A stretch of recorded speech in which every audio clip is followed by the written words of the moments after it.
Hello, I'm Jared Willits, and welcome to My Thoughts for What They're Worth, episode number 31. Before we get into it, I will, like as I always do at the top and at the end of the podcast, ask you to like, share, and subscribe.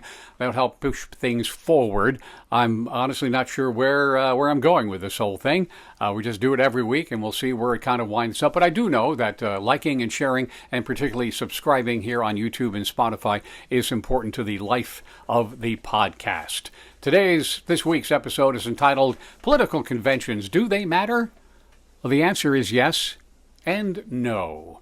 Do they matter for picking a candidate? No, that hasn't been done in decades and decades. If my memory serves me correctly, the last contested brokered convention would have been, I don't know, maybe Ronald Reagan and Gerald Ford, perhaps before that, Jimmy Carter and Ted Kennedy. I think I'm right on those. Not entirely sure there, so don't trust me on that. But anyway, the point is it's been a long time since there has been a brokered convention, contested and all that, where they're in the smoke-filled back rooms making deals about who's going to do what appointments will be made. You support me, I'll give you an ambassadorship to Sweden. How nice that would be, right?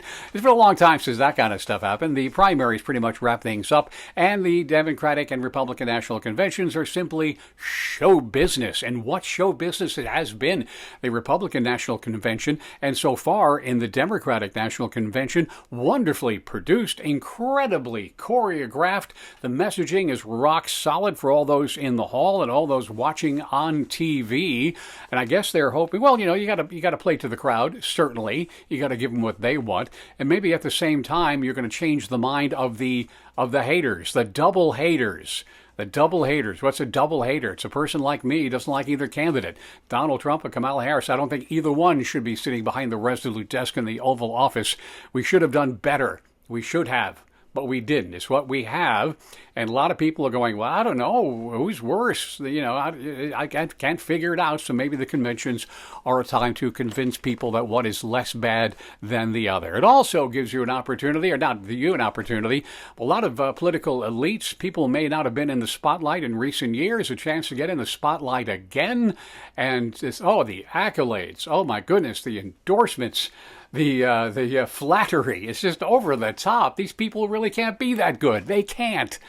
But you have to say that they are. And I think many times in these speeches and endorsements, with all the flattery, they only believe about half of what they're saying. I think many might just say, this is not in their mind, it's not the greatest candidate to ever come along, but this is what we got. We're kind of stuck with it, and we got to push as hard as we can to get it done. Let's talk about some of those speeches. Barack Obama. He can orate. Plus, he can channel some great music, that's for sure.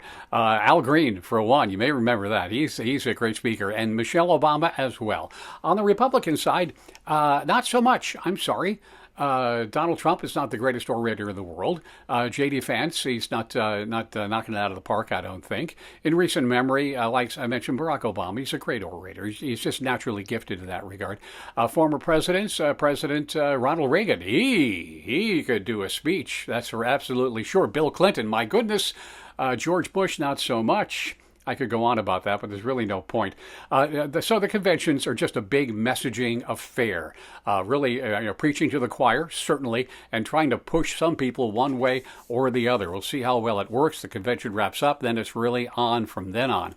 A couple of interesting things. One, Robert F. Kennedy Jr., it has been hinted that he is finally going to drop out of the race and be more than likely pushing his supporters to Donald Trump.